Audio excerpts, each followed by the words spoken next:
Welcome back to my channel, guys.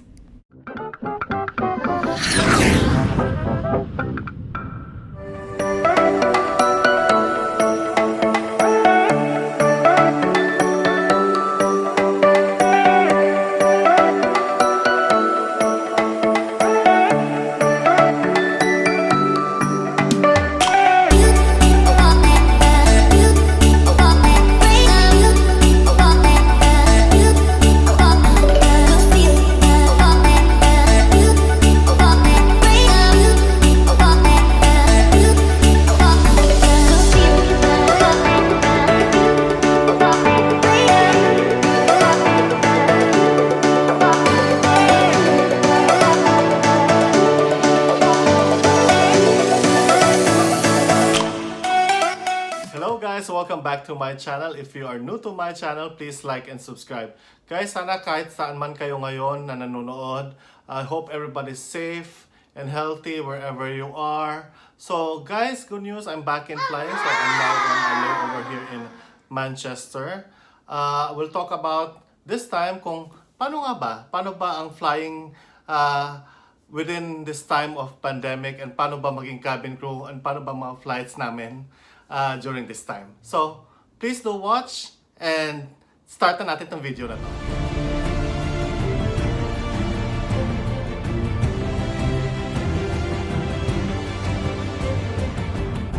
Okay, ayan guys. So, welcome to the new normal in flying. Luckily guys, so medyo the airline industry slowly is going back to normal. There are a lot of airlines who's going back to flights, though maybe meron pang mga pasahero or some passengers or a bit hesitant to fly. But then again, safety measures are being made with so many airlines to keep you safe and well during the flight. So if you're a cabin crew watching this, so some of you, I think you go through a swab test before a flight to get the negative result. Sa ibang airlines naman, they ask you to self-isolate for 14 days. Ay, by the way pala guys, so during my introduction, we were in Manchester, now I'm in Jakarta. So na-busy ako matulog kasi ang tagal ko rin hindi lumipad, so it was kind of difficult for me to actually adjust to the time zone. So that's why we're continuing this video here in Jakarta. Sa mga airports around the world, so of course the same measures that applies. May mga social distancing, baggages are no longer check-in baggage are no longer allowed, not unless if it's only just about a carry-on which is smaller, so like a laptop case or backpack, and all other things dapat naka-check-in. And then in the flight, of course we also need to follow social distancing. Other airlines do make sure that it's mandatory for you to wear a mask, and all of us, most crew are wearing a PPE. So may mga different PPEs and different airline, and you have to wear your goggles or face mask and gloves also to protect yourself. And during the flight, medyo minimum lang muna yung contact sa pasero, which is at times the sad truth, kasi as cabin crew, we are here to actually communicate and interact with the guests. Meron pa rin naman syempre interaction, but syempre medyo minimal lang due to social distancing. Guys, so on arrival sa destination, depende on the destination that you fly to, iba't iba yung mga rules nila. So it's either, for example, if you fly to Manila, you need to be quarantined or self-isolate for 14 days, or some other countries, they ask you for a swab test kung hindi wala pa kayong negative result, or you haven't done the test from your place ng pinanggalingan ninyo. And then once you have a negative result, then you can go back and go out of the hotel or the isolation place kung saan kayo dinala. And then you can enjoy your time with your family, and it depends. So some people, they actually try to isolate themselves pa rin for some couple of days. on a separate room in your house, so then to be sure, especially po kung meron kayong elderly or young children in your household, so just to be safe and be protected while at home. So ayan guys, so when we arrive in the hotel room, we are not allowed for the meantime, I think for the rest of all the cabin crew around the world, na to go out of the room. We need to self-isolate for the safety of ourselves and for the passengers or guests that we will have on the next flight, meaning like after ng layover or stay. Usually ang mga layover, it depends kung sa frequency ng flights ng airline where you work for. So pwede siyang overnight or 2 nights. So depende kung depende nga sa frequency ng flights ng airline na yon sa destination. So of course, it's very important na when you arrive in the hotel, medyo hassle lang. It's not like as simple as like before na when you go inside the hotel, you remove your clothes, you take a shower, and you take your rest. So this time guys, grabe. So you need to still disinfect. These are the things that I usually bring when on a layover to disinfect my room. Okay guys, so these are now the new normal, my travel essentials. So syempre meron tayong face mask, meron tayong gloves to protect ourselves, wipes, tapos I always carry in my pocket alcohol or hand sanitizer.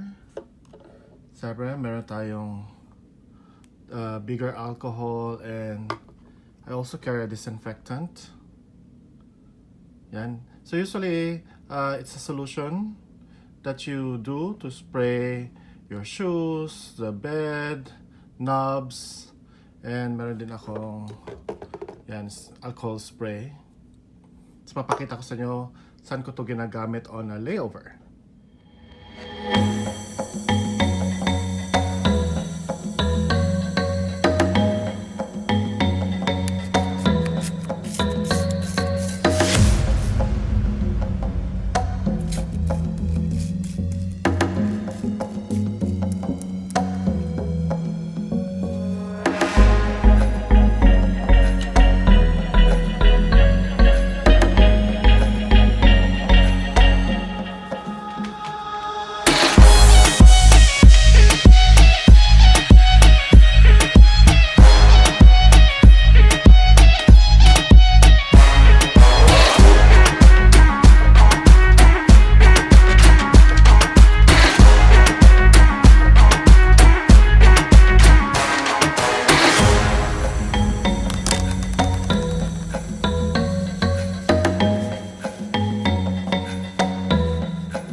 Usually 2 laundry bags, one for my used uniform, and others naman, another bag para sa mga nasuot ko na damit during my layover.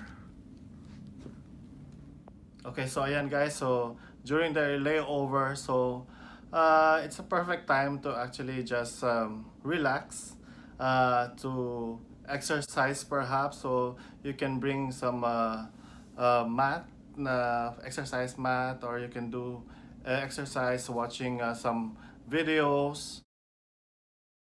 And it's also a time to connect to your friends, your family, back home. So, syempre, uso ngayon ng mga Zoom call, video call, messenger call, WhatsApp call, whatever you have to be connected to your friends and at least say hello to them and keep in touch that they are all fine and healthy wherever they are. What I like about during this time in layover, the positive point is I love food. So the only thing you can do, because you cannot go out to the mall or go out see the city like not like before for the meantime. So the only thing that you can do is room service. So especially if you're in other destination, it's best to try their food. You know, so.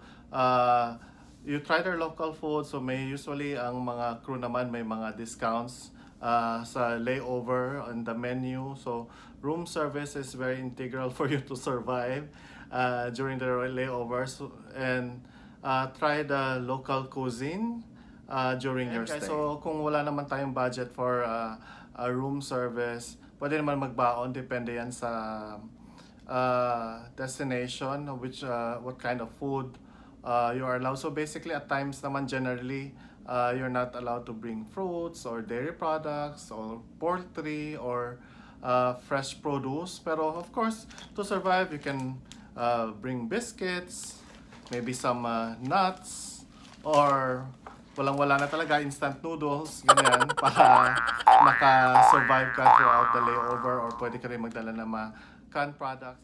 As long as this kind of food is allowed by the destination that you are flying to, then everything's all right. So it's also the time to watch TV, watch your favorite series in Netflix. I know it's kind of difficult for some of us to self-isolate and be stuck in your room. Pero at the end of the day, guys, so we just think about our safety and for the safety of others. And we pray na in the long run, these things or this pandemic will be over and we can go through our normal life. But for the meantime, we have to adjust and live with the new normal, as they say, and just be thankful and be happy on what we have and continue to live life, because life goes on, and the only thing that can make you happy is being positive, being happy within yourself, and to continue to live life to the fullest. So, again, guys, thank you very much for watching, and I hope that I see you again in my next videos.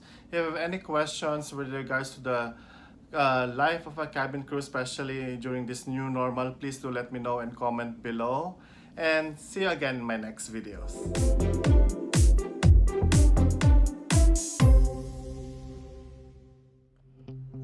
Thank you for watching.